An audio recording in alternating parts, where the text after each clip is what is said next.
Oath or affirmation. Chairman, honorable members, oath or affirmation is a constitutional requirement under Article 99 of the Constitution, and it is a solemn occasion. Deviation from the chosen format has potential to invalidate the oath. I urge the honorable members to conform to the chosen format. Secretary General. Union Territory of Jammu and Kashmir, Shri Sajjad Ahmed Kichlu.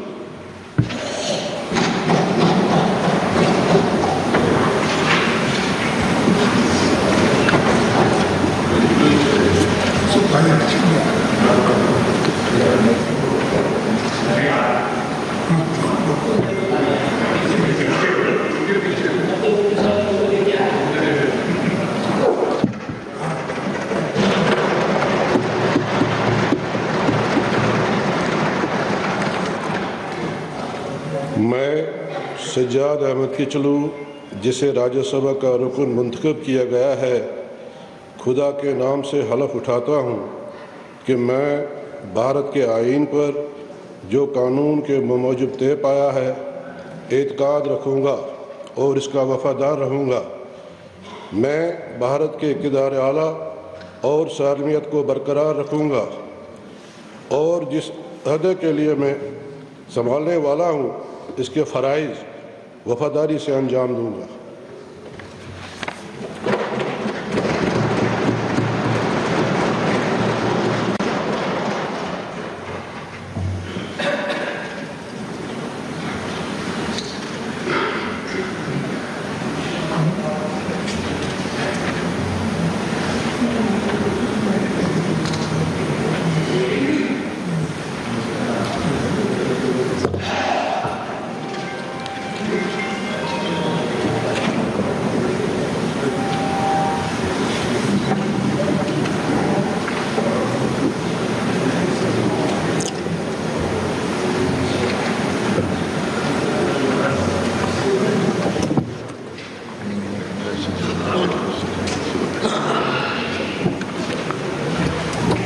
Shri Gurvinder Singh Oberoi.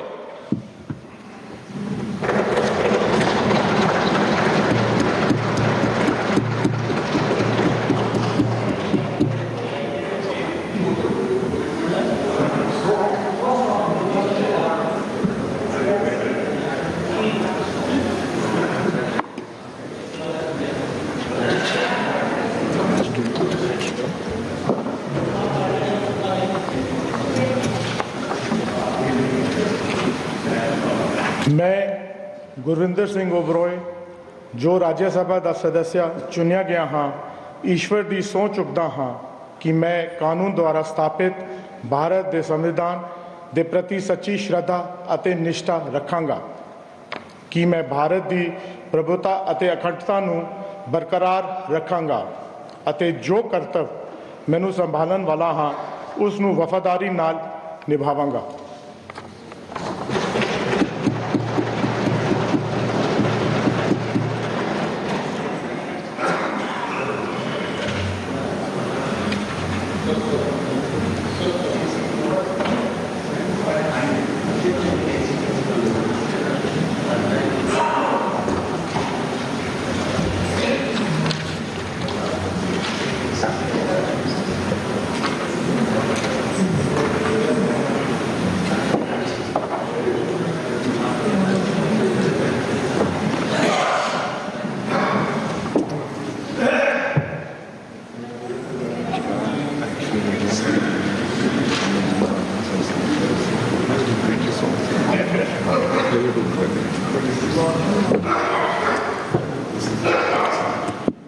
Shri Chaudhary Mohammad Ramzan.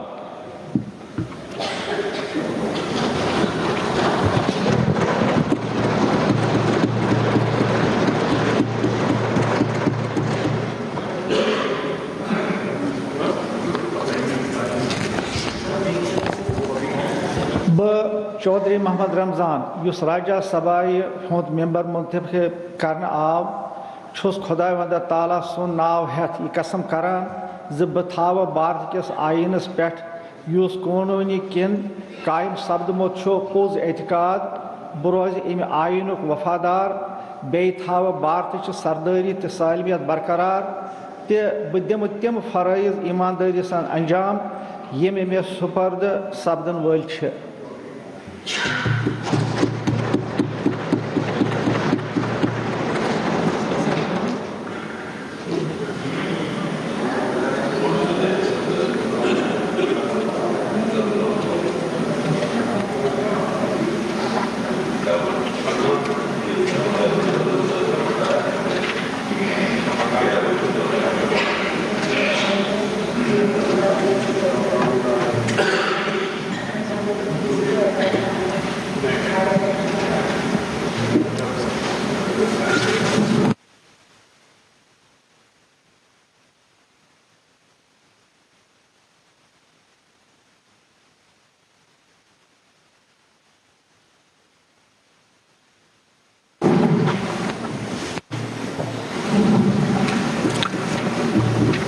Honorable Prime Minister.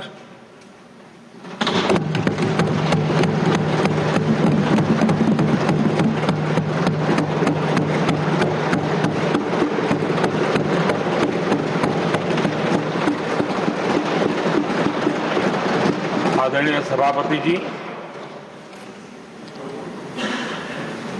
शीतकालीन सत्र का आरंभ हो रहा है और आज सदन के हम सभी माननीय सदस्यों के लिए ये गर्व की पल है आपका स्वागत करना और आपके मार्गदर्शन में सदन के माध्यम से देश को प्रगति की राह पर ले जाने के लिए महत्वपूर्ण विषयों पर चर्चा, महत्वपूर्ण निर्णय और उसमें आपका अमूल्य मार्गदर्शन एक बहुत बड़ा अवसर हम सबके लिए है। मैं सदन की तरफ से, मेरी तरफ से आपको बहुत बहुत बधाई देता हूं, आपका अभिनंदन करता हूं और आपको शुभकामनाएं देता हूं। और मैं विश्वास भी कर देता हूं कि सभी इस सदन में बैठे हुए माननीय सदस्य ये उच्च सदन की गरिमा को संभालते हुए आपकी गरिमा की भी सदा सर्वदा चिंता करेंगे, मर्यादा रखेंगे, ये मैं आपको विश्वास दिलाता हूं।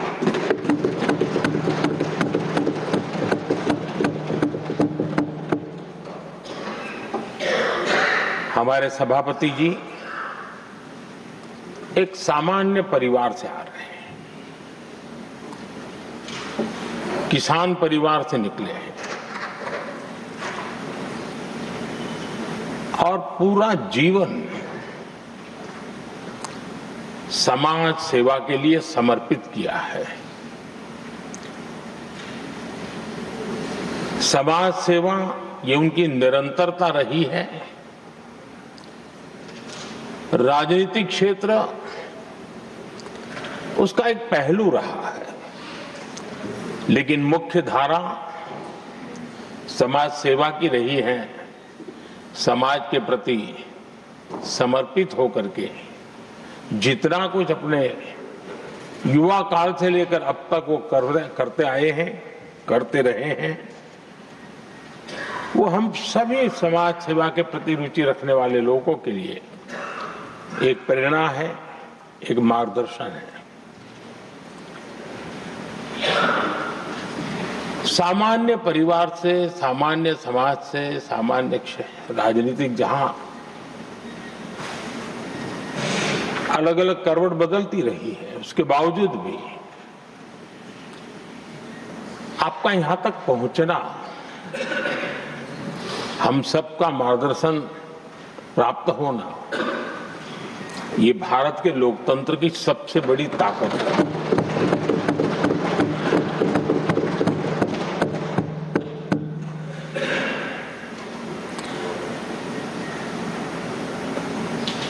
ये मेरा सद्भाग्य रहा है कि मैं आपको लंबे अरसे से परिचित रहा हूं। सार्वजनिक जीवन में साथ साथ काम करने का अवसर भी मिला है। लेकिन प्रधानमंत्री के रूप में जब मुझे यहाँ दायित्व मिला और जब मैंने आपको अलग अलग जिम्मेवारियां में काम करते देखा, तो मेरे मन पर अतिशय सकारात्मक भाव जगना बहुत स्वाभाविक था। क्वायर बोर्ड के चेयरमैन के रूप में हिस्टोरिकली हाईएस्ट प्रॉफिट वाली इंस्टीट्यूशन में कन्वर्ट करना, यानी आपका किसी संस्था के प्रति समर्पण हो तो कितना विकास किया जा सकता है और कैसे दुनिया में उसकी एक पहचान बनाई जा सकती है, वो आपने करके दिखाया। आपको भारत के कई क्षेत्रों बहुत कम लोगों को ऐसा अवसर मिलता है। आप झारखंड में, महाराष्ट्र में, तेलंगाना में, पुडुचेरी में राज्यपाल, लेफ्टिनेंट गवर्नर अलग अलग दायित्व संभालते रहे। और मैं देखता था कि झारखंड में तो आदिजाति समाज के बीच जिस प्रकार से आपने अपना नाता बना दिया था, जिस प्रकार से आप छोटे छोटे गांव तक दौरा करते थे, वहां के मुख्यमंत्री बड़े गर्व के साथ इन बातों का जब भी मिलते थे जिक्र करते थे। और कभी कभी वहां के राजनेताओं के लिए भी चिंता होती थी कि हेलीकॉप्टर हो या न हो, इसकी कोई परवाह किए बिना जो गाड़ी है आप चलते रहते थे, रात को छोटे छोटे स्थान पर रुक जाना। ये जो आपने एक अपना सेवा भाव था, उसको राज्यपाल के पद पर रहते हुए भी जिस प्रकार से आपने उसको एक नई ऊंचाई दी, इससे हम भली भांति परिचित हैं। मैंने आपको एक कार्यकर्ता के रूप में देखा है, एक सहयोगी के रूप में हम साथ काम किए हैं, सांसद के रूप में देखा है, अलग अलग पदों पर देखते हुए आज यहां पर पहुंचे। लेकिन मैंने एक बात महसूस की है कि आमतौर पर सार्वजनिक जीवन में पद पर पहुंचने के बाद कभी लोग पद का भार अनुभव करते हैं और कभी कभी प्रोटोकॉल में दब जाते हैं। लेकिन मैंने देखा है कि आपको और प्रोटोकॉल का कोई नाता ही नहीं रहा है, आप प्रोटोकॉल के परे रहे। और मैं समझता हूं सार्वजनिक जीवन में प्रोटोकॉल से मुक्त जीवन की एक ताकत होती है और वो ताकत हम हमेशा आप में अनुभव करते रहे हैं और ये हमारे लिए गर्व का विषय है। आदरणीय सभापति जी, आपके व्यक्तित्व में सेवा, समर्पण, संयम, इन सभी बातों से हम भली भांति परिचित हैं। वैसे आपका जन्म तो डॉलर सिटी में हुआ और उसकी एक अपनी पहचान है, लेकिन उसके बावजूद भी आपने अपनी सेवा का क्षेत्र अंत्योदय को चुना। आपने हमेशा एक डॉलर सिटी के भी उस तबके की चिंता की जो दबे, कुचले और कुछ वंचित परिवार थे, उनकी चिंता की। आदरणीय सभापति जी, मैं उन दो घटनाओं का जरूर जिक्र करना चाहता हूं जिसको कभी मैंने आपसे, आपके परिवारजनों से भी सुना है और जिसने आपके जीवन पर बड़ा प्रभाव पैदा किया है। बाल्यकाल में अविनाशी मंदिर के तालाब में आपका डूबने की संभावनाओं के बीच की अवस्था आपके लिए हमेशा रहा है कि मैं तो डूब रहा था, किसने बचाया, कैसे बचाया पता नहीं, मैं बच गया। और ईश्वर ने कुछ आप पर कृपा की, इस प्रकार का भाव आपके परिवार के लोग हमेशा बताते हैं। और दूसरा जो हम सब बहुत बारीकी से जानते हैं, जब कोयम्बतूर में लाल कृष्ण आडवाणी जी का यात्रा होने वाली थी, उसके कुछ समय पहले एक भयानक बम ब्लास्ट हुआ, शायद 60-70 लोग मारे गए, भयंकर बम ब्लास्ट था। और उस समय आप बाल बाल बच गए थे।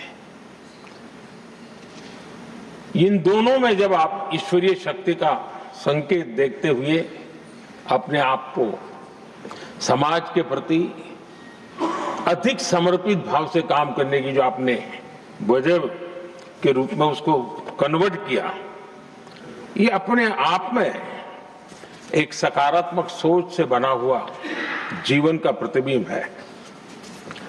आदरणीय सभापति जी, जो एक बात मैं जानता नहीं था लेकिन अभी मुझे पता चला, आप शायद अभी उपराष्ट्रपति बनने के बाद काशी गए थे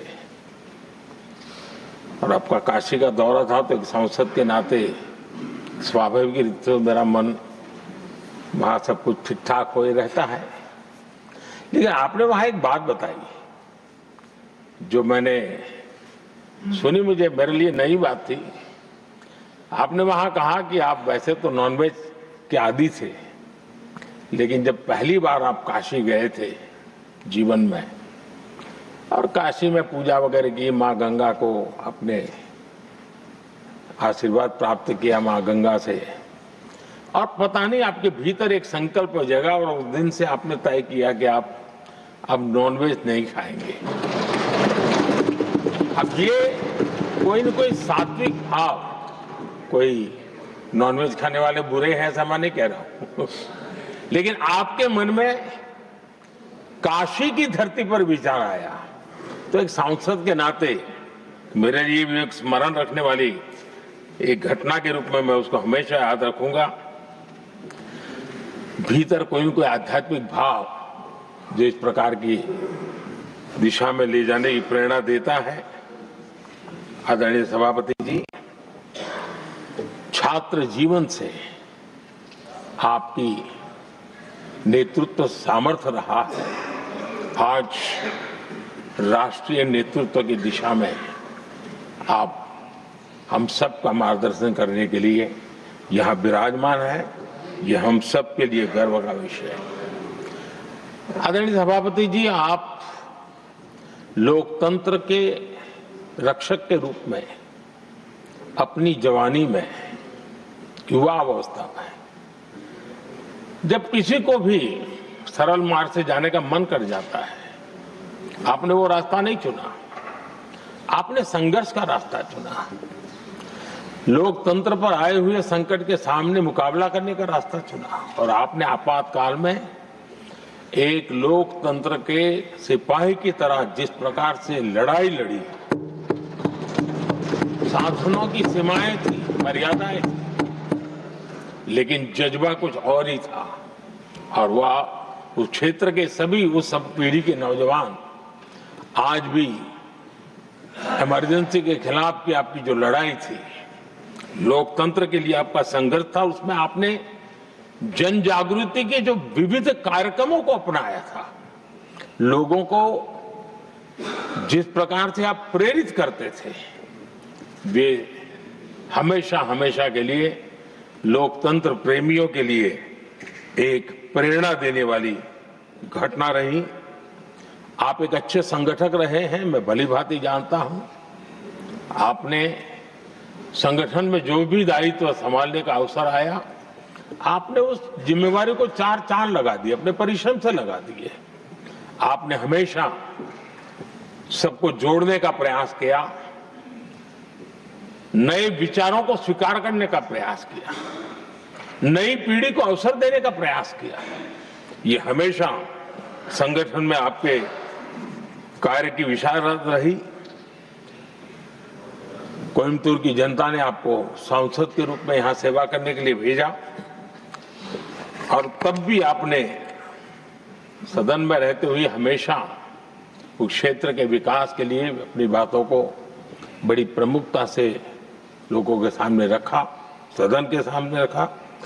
ये आपका लंबा अनुभव सदन में सभापति के रूप में और राष्ट्र में उपराष्ट्रपति के रूप में बहुत ही प्रेरक रहेगा, हम सबको मार्गदर्शक रहेगा और मुझे पूरा विश्वास है कि मेरी तरह इस सदन के सभी सदस्य इस गौरवपूर्ण पल को जिम्मेवारियों के साथ आगे बढ़ाएंगे।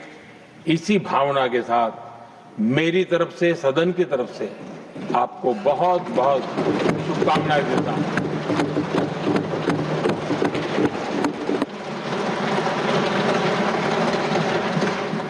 Honorable Deputy Chairman. आदरणीय सभापति जी, वडक्कम, अभिवादन।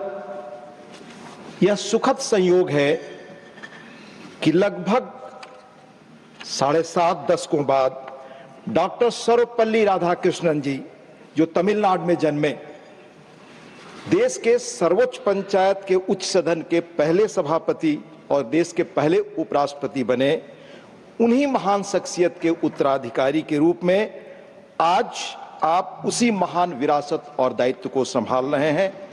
आपका नाम भी वही है। कहते हैं आपके जन्म के 1 सप्ताह बाद आदरणीय राधाकृष्णन जी दूसरी बार उपराष्ट्रपति बने थे और उनके नाम पर आपका नाम रखा गया। आपको बहुत बधाई, आपका हार्दिक स्वागत। सभापति जी, आप तमिलनाडु से आते हैं, महान राज्य जिसकी संस्कृति, भाषा, हेरिटेज और कंट्रीब्यूशन पर मुल्क को फक्र है, जहां हजारों वर्ष पहले महान संत तिरुवल्लुवर ने तिरुकुरुल महान ग्रंथ लिखा। कुरुल 571वें में कहा गया, उसका एसेंस है कि किसी समूह को पूरी क्षमता तक पहुंचने के लिए एक ऐसे रहनुमा नेता की आवश्यकता होती है जो सहानुभूति रखता हो, जो दूसरों की जरूरतों और भावनाओं को समझ सके, उनसे जुड़ सके।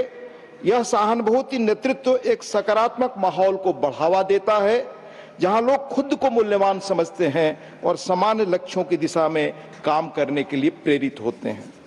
आपके अंदर दूसरों के प्रति सहानुभूति है, सकारात्मक माहौल बनाने की प्रबल इच्छा हमने देखी।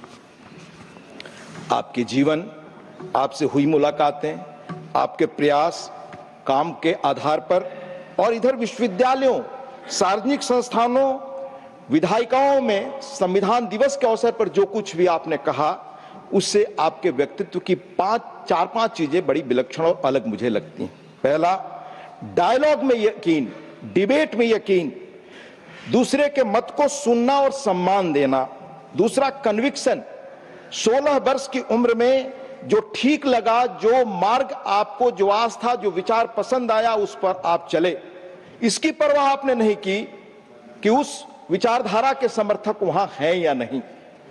यह आपके बारे में जानते हुए मुझे महान लिंकन के उस पत्र का स्मरण हुआ जो उन्होंने प्राइमरी स्कूल के उस अध्यापक को लिखा था जहां उनका बच्चा पढ़ता था। उसमें अनेक चीजों के साथ उन्होंने एक कामना और की थी कि मेरे बच्चे को ऐसी शिक्षा मिले, जब भीड़ कोई और चीज महसूस करती हो और वो अकेला हो, अकेले महसूस करे कि मैं ठीक रास्ते पर हूं, तो उस पर चले। आप में यह गुण हमने पाया। कर्म के स्तर पर हमारे समाज की एक खासियत है। हमारे यहाँ हरिऔध सिंह उपाध्याय एक बड़े कवि हुए, उन्होंने कल्पना की हमारे यहाँ कर्मवीर हों। शब्दवीर बहुत मिलते हैं, आलोचना आसान है पर कर्म करना कठिन। आपने त्रिपुर के टेक्सटाइल इंडस्ट्री में बड़ा योगदान दिया। उसके बाद कोयर बोर्ड के अध्यक्ष के रूप में आदरणीय प्रधानमंत्री जी ने कहा, आपने बहुत रचनात्मक और बहुत बेहतर प्रयास किए। साथ ही लोकतंत्र में विधायिका के उसमें आपकी गहरी आस्था हमने देखी। आपसे जो भी मुलाकातें हुई उनके आधार पे कह सकता हूं कि आपका हमेशा एक ही कंसर्न हमने पाया, सदन में श्रेष्ठ संवाद कैसे हो, सभी अपना अपना पक्ष या मत रखें पर संसदीय मर्यादाओं के तहत। आपके नेतृत्व रहनुमाई में यह उच्च सदन ऐसा ही आदर्श कायम करेगा, यह मेरा यकीन है। सभापति जी, आप जैसा मैंने उल्लेख किया तमिलनाडु से हैं। 10वीं सदी के चोल राजा परांतक पहले के उत्तर मेरूर अभिलेख में प्राचीन भारत के ग्राम पंचायतों में लोकतांत्रिक प्रक्रियाओं और पद्धतियों का विवरण दर्ज है। भारत में कैसे लोकतंत्र की जड़ें हजारों वर्ष पुरानी हैं, हमारे संविधान सदन की दीवारों पर हजारों वर्ष पहले आचार्य कौटिल्य का कहा लिखा है, प्रजा सुखे राज्ञम प्रजा नाम तू हिते हितम। प्रजा के हित में ही राजा का हित है और राजा और प्रजा के सुख में ही राजा का सुख है। आपके मार्गदर्शन में इसी भावना के तहत हम अपनी इस महान संस्था को, इस विरासत को आगे ले जाएंगे, यह विश्वास है। राजनीति में आपका आगमन आपकी वैचारिकी आस्था और दृढ़ता का प्रमाण है। 16 वर्ष की उम्र में जो विचारधारा और रास्ता पसंद किया, जो उसका मैंने उल्लेख किया, उसमें इसकी चिंता नहीं कि राज्य में आपकी विचारधारा के समर्थक बड़ी जमात में है या नहीं। आप अपने विचारों और आस्था पर अडिग चले, यह आपका कन्विक्शन है, यह उल्लेखनीय है। देश, समाज या संस्कृत का उत्कर्ष आपके चिंतन के मूल में हमेशा रहा। तमिलनाडु की राजनीतिक माहौल में आप गुरुदेव रविन्द्रनाथ टैगोर की पुकार एकला चलो रे के राही बने। आपने नदियों को जोड़ने, आतंकवाद, नशाखोरी और छुआछूत के खिलाफ 93 दिनों की 19,000 किलोमीटर लंबी राज्यव्यापी रथ यात्रा की। ये सभी विषय देश की सुरक्षा व सामाजिक आर्थिक कल्याण और प्रगति से जुड़े हैं। इन्हें लेकर आप जनता के बीच में गए। 2 बार कोयम्बटूर से आप सांसद बने, लोकसभा में आए। 2004 से 6 तक आपने राज्य के दल के प्रदेश का अध्यक्ष पद संभाला। राजनीतिक कार्यकर्ता के रूप में भी आप सीधा जनसंवाद में विश्वास करते हैं। लोगों की बातों को समझने, उनके मतों के प्रति आदर, सम्मान और सहानुभूति का भाव आप में शुरू से रहा है। राज्यपाल के रूप में झारखंड, तेलंगाना, महाराष्ट्र राज्यों की शैक्षणिक, साहित्यिक और सांस्कृतिक संस्थाओं से आपने संवाद किया। राज्य के संवैधानिक अभिभावक के रूप में आपने लोगों को प्रोत्साहित किया और एक अलग पहचान और जगह बनाई। झारखंड के राज्यपाल के रूप में आपने सभी 24 जिलों का दौरा किया, वहां के प्रशासन से चर्चा की और आदरणीय प्रधानमंत्री जी ने बताया कैसे आपका लोगों से भावनात्मक लगाव बना। इसी तरह महाराष्ट्र में भी राज्यपाल के रूप में आपने जिलों का दौरा किया, खासकर जनजातीय क्षेत्रों में व्याप्त स्थानीय समस्याओं को सुलझाने में हर प्रकार से स्थानीय प्रशासन को मार्गदर्शन और सहयोग दिया। कोयर बोर्ड के अध्यक्ष के रूप में आपने देश के तटीय इलाकों और खास तौर से केरल में कोयर उद्योग के लिए दीर्घकालिक प्रयास किए। इस क्षेत्र में मूलतः ग्रामीण महिलाएं और जनजातीय परिवार जुड़े। नारियल के कोयर से बनी टाइलें, जमीन के क्षरण को रोकने के लिए कोयर मैस, कोयर के बने मैट्रेस, कोयर खाद इत्यादि ऐसे अनेक कोयर उत्पाद हैं जिनके लिए देश में बड़ा बाजार उपलब्ध है और आपने उनको बढ़ाने के लिए उल्लेखनीय काम किया। स्थानीय शिल्प और कौशल को स्वदेशी अभियान से बहुत लाभ मिला। कोयर क्षेत्र का बढ़ता निर्यात वोकल फॉर लोकल अभियान की सफलता है। स्वदेशी आंदोलन का लक्ष्य ही इन वर्गों को देश की अर्थव्यवस्था की मूल धारा से जोड़ना। जनसंवाद की यह प्रक्रिया संवैधानिक दायित्व के संभालने के बाद और तेज हुई। इस वर्ष 15 नवंबर को जब आप भगवान बिरसा मुंडा की जयंती के अवसर पर महामहिम राष्ट्रपति जी और आपके साथ संसद परिसर में स्थित धरती आबा की प्रतिमा पर पुष्पांजलि अर्पण करने का मौका मिला, तो हमें रियलाइज हुआ कि देश के सर्वोच्च दोनों संवैधानिक पदों पर आसीन विभूतियों का संबंध भगवान बिरसा मुंडा की पुण्यभूमि से भी है। आप दोनों ने ही झारखंड के राज्यपाल को पद को सुशोभित किया है। चंद दिनों पहले हमने 26 नवंबर को संविधान दिवस मनाया। उस दिन आपका कहा मैं कोट करने की अनुमति चाहूंगा। I quote, as people's representative, it is our prime duty, be it in the parliament or the state legislature or in the local bodies, to adopt dialogue, debate and discussion to serve the people's rightful aspirations. आपने यह भी कहा, the members of the Constituent Assembly debated and discussed over a period of 2 years, 11 months with common goal to create a landmark constitution for our motherland. यह याद यह याद दिलाते हुए आपने हम सबसे अपेक्षा की, आप ही के शब्दों में कहना चाहूंगा, इन द सेम स्पिरिट और constitution makers we should now work towards the good of Viksit Bharat during the अमृत काल। आपने सही कहा, संविधान निर्माताओं के मूल सपनों को साकार करने का दायित्व आज हम सबके कंधे पर है। हाउस के रूल्स प्रोसीजर के बीच रहकर अधिक से अधिक हम श्रेष्ठ डिबेट कर सके, यह हमारी मूल जिम्मेदारी है, यह आपकी भावना भी। लोकतंत्र में संसद या विधानसभाएं ही देश की नियति का पथ प्रदर्शन करती हैं। हमने अपने लिए 47 तक एक विकसित भारत का लक्ष्य नियत किया है। इस तेजी से बदलते जियोपॉलिटिकल संसार में हमें अपनी भूमिका को हमेशा याद रखनी होगी। आर्थिक ताकत और टेक्नोलॉजी ही आज मुल्कों का भविष्य तय कर रहे हैं। तेजी से बदलती टेक्नोलॉजी के युग में हम हैं। आज ही हमने पढ़ा, एक भारतीय से ही दुनिया के टेक्नोलॉजी के श्रेष्ठ सूत्रधारों में से एक ने कहा है कि हम एआई की सुनामी के दौर में हैं। हर टेक्नोलॉजी बदलाव समाज में डिसरप्शन भी लेकर आता है। यह बदलाव तेज होगा और उस वक्त लोग चाहते हैं कि कोई बड़ा बदलाव न हो।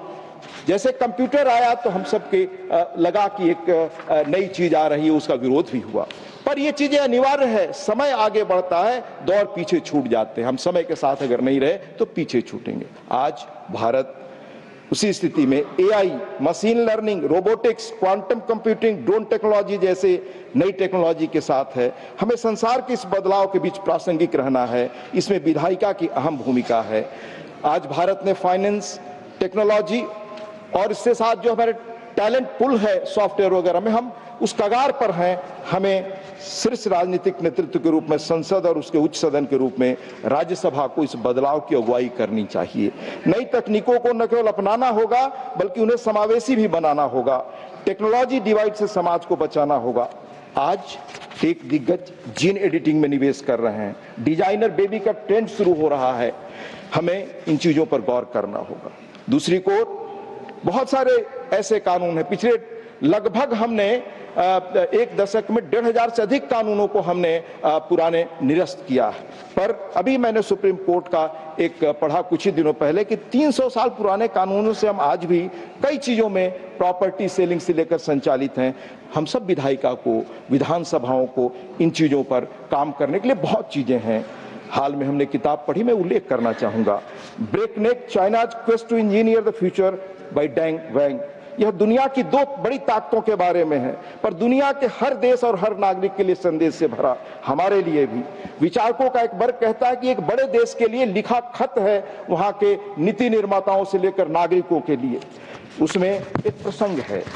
प्रसंग यह है कि कैसे और किस कार्य पद्धति से कोई मुल्क बड़ा बनता है। एक बड़ी परियोजना के बारे में 2008 में कैलिफोर्निया के वोटर्स ने high speed rail link San Francisco और लॉस एंजल्स के बीच अप्रूव किया। ठीक इसी समय बीजिंग संघाई के बीच high speed rail link line construction शुरू हुआ।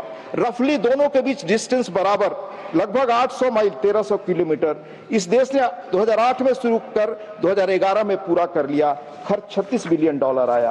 पहले एक दशक में 1.35 बिलियन यात्रियों ने इसमें यात्रा कर ली, पर दूसरे देश में कैलिफोर्निया में प्रोजेक्ट पूरा नहीं हो पाया। लेटेस्ट कॉस्ट एस्टिमेट है $128 बिलियन। कयास है कि इसका फर्स्ट सेगमेंट 2030-33 के बीच शुरू हो सकता है। लेखक का निष्कर्ष है कि ये दोनों स्टार्क कॉन्ट्रास्ट है। एक एटीट्यूड हम कैसे बदलें, इस तरह से हम लोकतांत्रिक संस्थाओं को, जड़ों को और मजबूत कैसे कर सकते हैं। इस बदलते संसार में हमें वजूद अपने मजबूत करने के लिए समर्थ होना है। हमें सभी दलों की आम सहमति, संसद और विधायिका की इसमें बड़ी भूमिका है। तेजी से बदलती तकनीक के दौर में खुद हम सब राज्यसभा के कामकाज में तकनीक अपना रहे हैं। एक महत्वपूर्ण क्षेत्र जिसमें टेक्नोलॉजी का प्रयोग हो सकता है तेजी से, वो है इंटरप्रिटेशन। हमारे सभी सदस्य अपनी भाषाओं में प्रखर वक्ता हैं। भारत की हर भाषा समृद्ध है। पिछले कुछ सत्रों में सदस्यों द्वारा अपनी मातृभाषा में बोलने का चलन बढ़ा है। तमिल, तेलुगु, कन्नड़, मलयालम के अलावा बांग्ला, असमिया, उड़िया, पंजाबी आदि में भी सदस्यों ने भाषण दिए। भारत सरकार ने भारतीय भाषाओं के परस्पर अनुवाद के लिए भाषणी ऐप तैयार किया है। सदन के कामकाज में इस ऐप का प्रयोग किया जा सकता है। इस ऐप का शब्दकोश भी धीरे धीरे और विस्तृत होगा। भाषा का प्रश्न जो हम 75 वर्षों में नहीं सुलझा सके, टेक्नोलॉजी के मदद से आज हम सुलझाने के कगार पर हैं। इसी प्रकार अन्य क्षेत्रों में भी हम तकनीक का प्रयोग और बढ़ा सकते हैं। आदरणीय सभापति जी, राज्यसभा की शायद पहली बैठक में ही सदस्यों को संबोधित करते हुए डॉक्टर राधाकृष्णन ने उम्मीद जताई थी कि यह सदन संविधान में दी गई अपनी भूमिका को जस्टिफाई करेगा, जल्दबाजी में आए विधेयकों पर निष्क्रिय होकर विचार करेगा। उन्होंने कहा था, we should try to do everything in our power to justify to the public of this country that a second chamber is essential to prevent hasty legislation. We should discuss with dispassion and detachment proposals put before us. लेकिन इसका अर्थ विधायी बिलों को रोकना या लटकाना नहीं था। यह बात ड्राफ्टिंग कमेटी के सदस्य श्री गोपाल स्वामी अयंगर ने संविधान सभा में स्पष्ट कर दी थी, and I quote, I think on the whole the balance of consideration is in favor of having such a chamber, that is second chamber, and taking case to see that it does not prove a clog either to legislation or administration. यह खुला सार्वजनिक सच है कि हाल के दिनों में सदन में व्यवधान बढ़े हैं, उत्पादकता घटी है। इस स्थिति को सुधारना आपके मार्गदर्शन में मिलकर हम सबका दायित्व है। हम सभी साथी हैं जो भी यहाँ हैं, सहयोगी हैं। विचारधाराओं में भिन्नता तो लोकतंत्र की शक्ति है, व्यवधान पैदा करके उसे सदन की कमजोरी हम क्यों बनाएं। आपके मार्गदर्शन नेतृत्व में हम मिलकर ऐसे व्यवधानों को दूर करेंगे और तेजी से बदलती आज की दुनिया में सार्थक भूमिका निभाएंगे, यही हमारी कामना है। आपके नेतृत्व में हम सब के लिए चुनौती है कि कैसे संसदीय व्यवस्था का पुराना गौरव पुनः साकार हो, जीवंत हो। अगर हमने नहीं किया तो इसकी बड़ी कीमत होगी। अपनी बात खत्म करता हूं। ऋषि तुल्य प्रख्यात और मुखर सांसद शायद 8 या 9 बार रहे स्वर्गीय हिरेन मुखर्जी जी ने कहा था, if parliament did not prize its dignity, its powers also will be imperilled. अगर संसद ने अपनी गरिमा, अपने महत्व की रक्षा नहीं की तो इसके अधिकार भी खतरे में होंगे। आपके अच्छे स्वास्थ्य की कामना के साथ सुखद भविष्य के लिए बहुत शुभकामनाएं, और हम उम्मीद करते हैं कि हम मिलकर एक नई राह, नई पहचान बनाएं। बहुत बहुत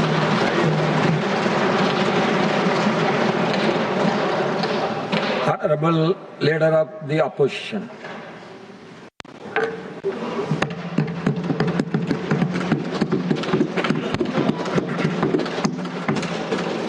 Honorable Chairman, I rise today to extend heartiest felicitation on my own behalf and on behalf of all the opposition members on your assuming the august office of Chairman Rajya Sabha.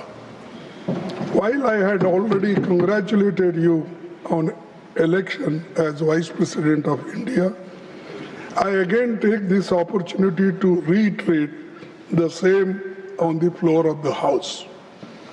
At the threshold, I wish to re-emphasize the critical importance of the office of the Chairman, Rajya Sabha, which the Constituent Assembly had intended.